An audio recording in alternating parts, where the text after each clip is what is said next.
amandla.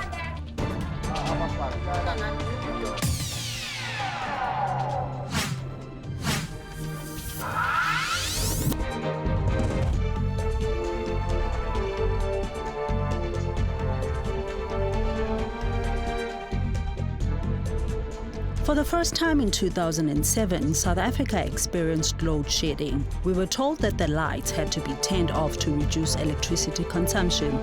14 years later, we're experiencing rolling blackouts to prevent total darkness. How did we get here?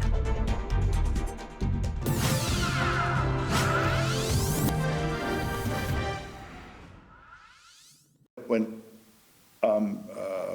Alec Irwin came in as Minister of Public Enterprise in 2004, he came to Eskom apparently and he said, I've read the 98 energy policy. It explicitly says we can run out of power in 2007. Is that still true? And Eskom said, yes, we're on the same track we've been for the last 20 years. So the problem was a problem of an underestimation of the demand for electricity, and therefore planning for increases in demand of electricity, which were wrong.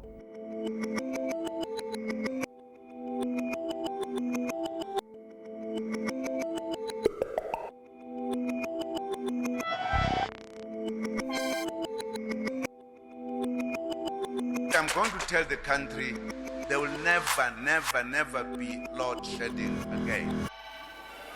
Thank you very much for that. Thank you. That was 2016.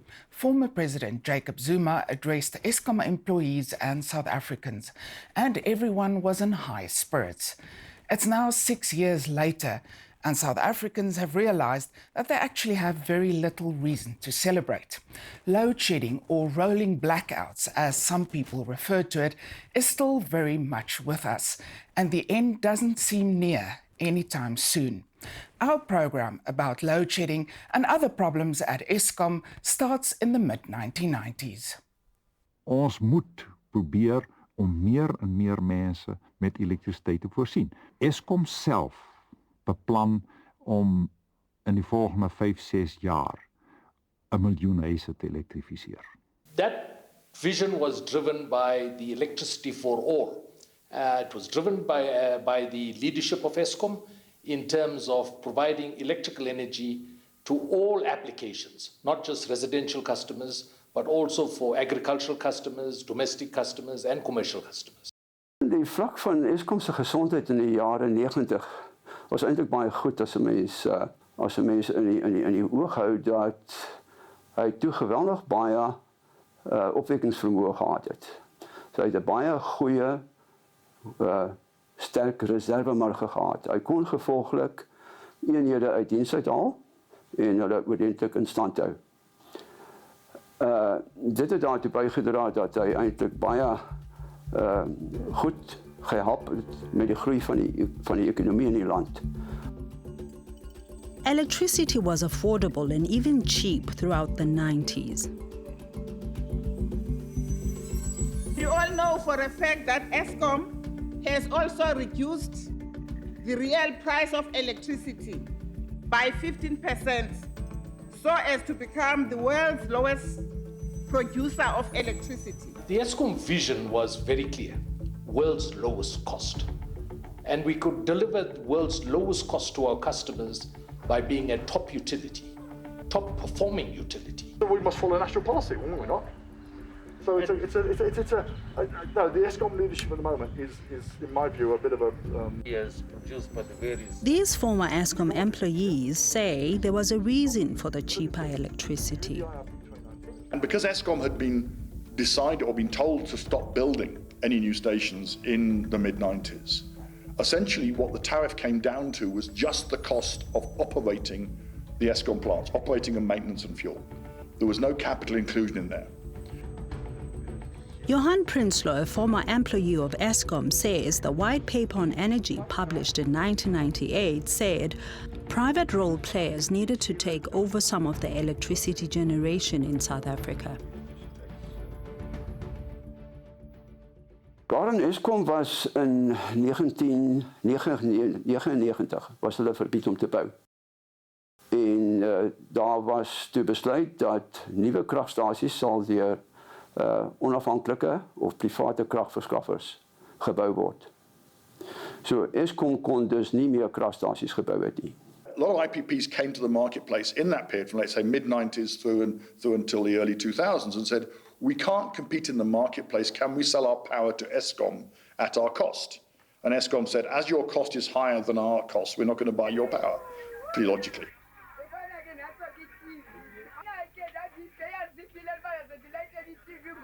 Some former Eskom employees agree with the former Eskom CEO, Dr. Ian McRae, who said government should be kept out of the engine room of Eskom. Ek dink Eskom was altyd a creature of statute. Met ander woorde, hy was 'n organisasie wat op sy eie bestaan het, hy het sy eie besluite gemaak, hy het sy eie geld gaan leen. En dit was 'n resep wat goed gewerk is.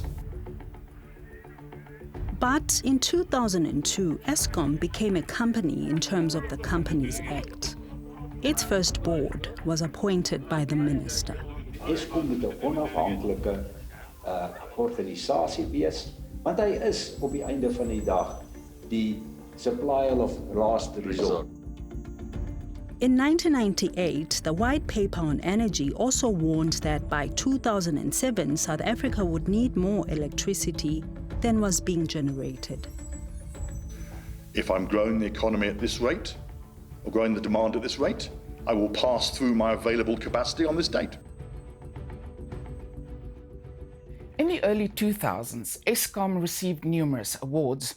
In 2001, the Financial Times in New York named Eskom the world's top electricity company. And in 2004, Markino named Eskom the most admired brand in South Africa. Ek dink dat die rede dat Eskom op daai stadium steeds baie effektief was en daar was 'n groot hoeveelheid elektrifisering wat gebeur het in die townships, is waarskynlik so. Ons het op internasionale verhoë, soos byvoorbeeld in Seagrey, was Eskom hoog aangeskreeu.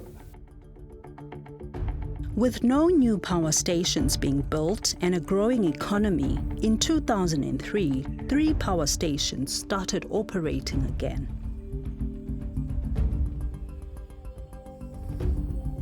You've got X thousand megawatts, unique growth is coming in, you bring them back. So that was 3,500 megawatts, I think, of plant due to be brought back. So the idea was that they would come in and give us more the energy component, so that during the week, the mid-merit time of the week, they would be available to give us the required energy to contribute to the economy.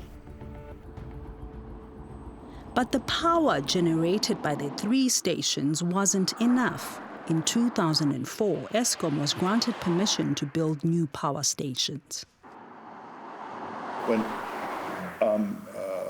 Alec Irwin came in as Minister of Public Enterprise in 2004, he came to Eskom apparently and he said, I've read the 98 energy policy.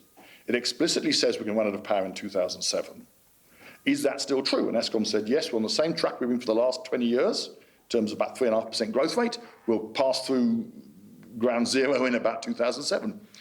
And he said, okay, well, what are you building to fill the need? And Eskom said, nothing, because we've been told to do nothing. It's cabinet policy, not allowed to build. We have no organisation. And the free market will build. And he said, but there's no free market. So in about 4 months, Eskom went from, you've got no plans, no engineering teams, no project management teams, nobody in the company whose job description says new build construction, to being on site with 2 of the largest projects in the world in about 24 months. In the article, In 2007, the deadline for Eskom to generate enough power was looming. Daarin 'n mens kan dit seker maar net met een woord opsom en dit is bestuur. Mense moes 'n besluit geneem het op sekere stadiums om nuwe kragstasies te laat bou. Dit het nie gebeur nie, dit het betyds gebeur nie. Die besluit was laat geweest. The problem of electricity comes from growth. It comes from the growth and the development of the country. Not from a country going down, but a country going up. So the problem was a problem of an underestimation of the demand for electricity, and therefore planning for increases in demand of electricity, which are wrong. The problems in 2006-07 were driven by two things. One was at that point, still a gradually falling performance of our coal stations, not dramatic, but, and growth. Basically, at the end of 2006, Eskom was saying to customers, we cannot feed you with more power. Do not invest in this new plant you're planning to build. And so economic growth was throttled in this country from about 2007 onwards. Despite 2 gas turbine power stations coming online in 2007, the lights started to dim. The reserve margin is not going to improve in the next 5 to 7 years. And which therefore means that if the demand for electricity continues to increase, there will not be the supply. In December 2007, South Africa experienced its first power cuts. Former President Thabo Mbeki apologized on behalf of government. I phone all of them, the provincial chairs of the ANC. Die president van die ANC, Thabo Mbeki, het in die openbaar verskoning gevra aan Eskom omdat die regering nie meer geld in kragstasies belê het nie.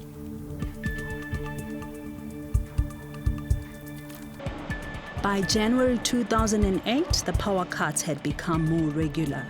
They became known as load shedding. The base load stations, the workhorses of the power system, these have now aged. They've aged. And it's these units that are not giving the desired performance. The expectation of performance on the base load stations is 100% availability. Kendal had to shut down because Kendal had not enough coal in its stockpile to actually drive its thing. And that was a question of, that had been coming for some time. That stockpile had been falling over the previous couple of years, in fact. As ons nie daai weerkrag instel nie, dan kry jy 'n situasie waar van die kragstasies kan begin tip en jy kry 'n hele die woord wat hulle gebruik, 'n cascade van energie. En die Amerikaners het hierso in 2000 het hulle so 'n geval gehad daar in Westelike. Hulle was vir meer as 'n week voor hulle die krag kon herstel na stede soos New York toe.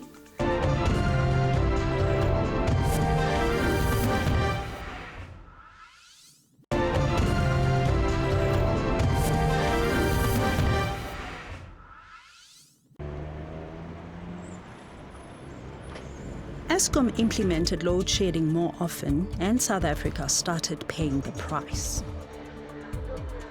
Water is to life as what electricity is to the economy.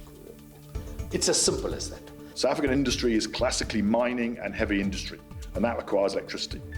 And you've got a situation where if you're planning an industrial plant, you're planning 2 or 3 years in the future, maybe 5 years in the future, and if you cannot see electricity being in that window to feed it, and Eskom is saying to you can't have it, then you don't do it. The economy of this country is about 1/3 less than it would be if we had if in the mid-1990s, Eskom had committed to more power stations and gone on in the old model of Eskom generation building.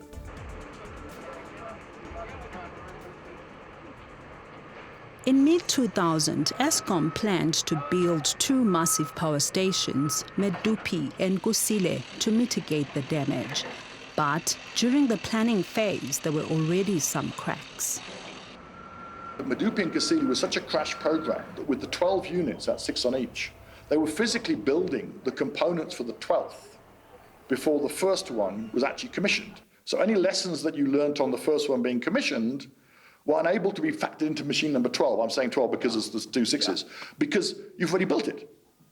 So that's what they refer to as the design errors. In steede daarvan dat die eerste eenheid van die nuwe stasies in 2007 aanlyn moes gekom het die eerste eenheid van Medupi eers in 2015 aanlyn gekom, 'n agterstand van 8 jaar. When Eskom was building in the mid-1980s, we had an entire floor of Megawatt Park, which is civil engineering. Correct. When we started the construction of the gas turbine stations, which slightly predate Medupi and Kusile, we had one civil engineer in the company. So internally, Eskom did not have the engineering capacities, capability to take on these projects. Before you even start, you lost the game. Vir hierdie winter is dit belangrik dat al ons verbruikers seker maak hulle elektrisiteit bespaar, soos ons hulle gevra het, veral in die aande tussen 5:00 en 9:00. In 2015, Dr. Dirk Herman of Solidarity wrote that thousands of white employees had left Eskom over years. But that wasn't his main concern. He also wrote, "The problem is not necessarily that those who left the utility were white, but that they were people who possessed managerial and technical skills. Not only skills were lost in the process, but also institutional memory." We'd gone from 68,000 employees in about 1985 or so, 85, correct, down to below 30,000. 'n Klomp van die mense soos byvoorbeeld die bestekopnemers, quantity surveyors, siviele ingenieurs, al daai mense projekbestuurders was afgelê in daai tyd. Hulle was net nie meer by Eskom beskikbaar nie. The boilers at Medupi and Kusile are almost 45 stories high. So you had the most complex engineering to be handled by the most non-existent engineering. So that was the problem. Most complex to not having the skills and capability. I think morale in Eskom is probably one of the biggest issues you currently got. And that, I think, is a challenge that... So I'm not worried about the caliber of physical people. I'm worried about are they linked to major projects and they believe in what they're doing, and have they got the enthusiasm, or are they all looking for jobs outside? And I suspect an awful lot of Eskom's good people are looking for jobs outside. Not because of the money, but because you really want to be involved in this dead horse. In 2015, the international credit rating agency Standard & Poor's downgraded Eskom to junk status. Eskom had a rating, a debt rating that was better than sovereign, and I think that to me was the cherry on the top. And what happened from that sovereign rating was a progressive decline. It just did not happen in one time in 2015. It was progressively declining over the years. The model indicates that demand will exceed supply for the next 24 to 36 months.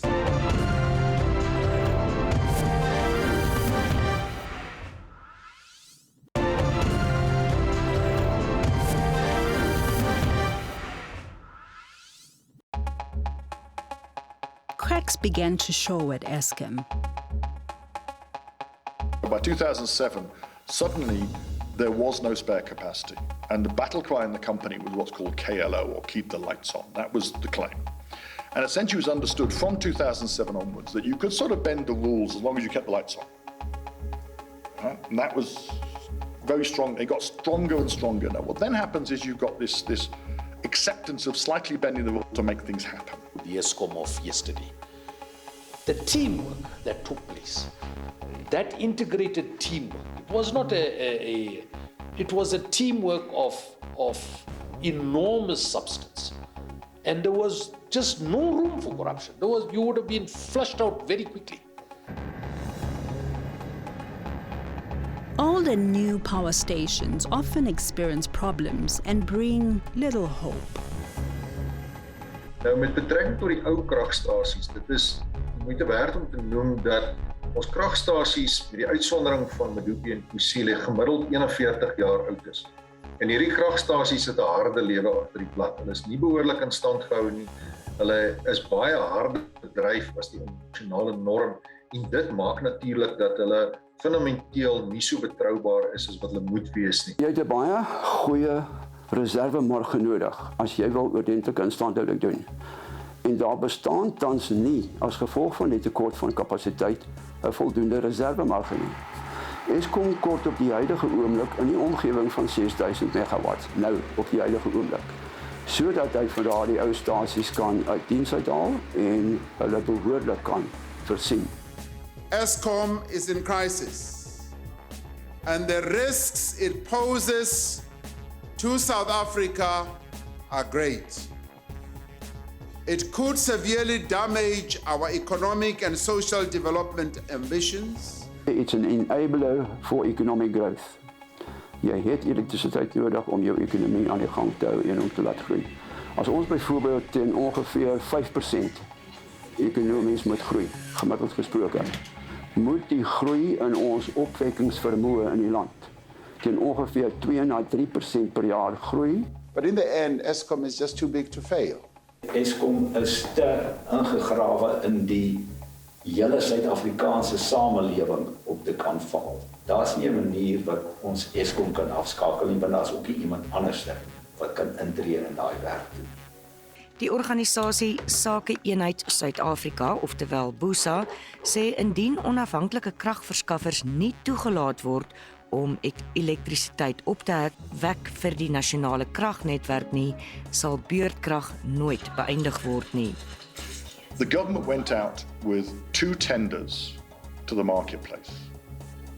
The Renewable Energy Independent Power Producer Programme, bid window 5, and the Risk Mitigation Independent Power Producer Programme, about a year ago. And they got bids in the same time period from both of them. Ons rol is om nuwe kragopwekking moontlik te maak en veral kragopwekking dan deur die privaat sektor. Daarom het ons ook van meet af aan die verslapping van die lisensiebeperkings wat in die ou dae gegeld het van 1 megawatt. Die president het aangekondig dat dit gelig gaan word na 100 megawatt. I have yet to hear anybody actually signing a contract on the 100 megawatt power plants. Because I bet you they're going to find that they're going to have to turn to Eskom and say, what is your capacity charge? In other words, what is your charge to make up whenever my sun is not shining? Sir Mick Davis has the last word. At one stage, he was in charge of the finances at Eskom. Late last year, the Centre for Development and Enterprise interviewed him. Eskom, unfortunately, is so large and so integral to the South African economy that its decline is potentially fatal for the economy itself.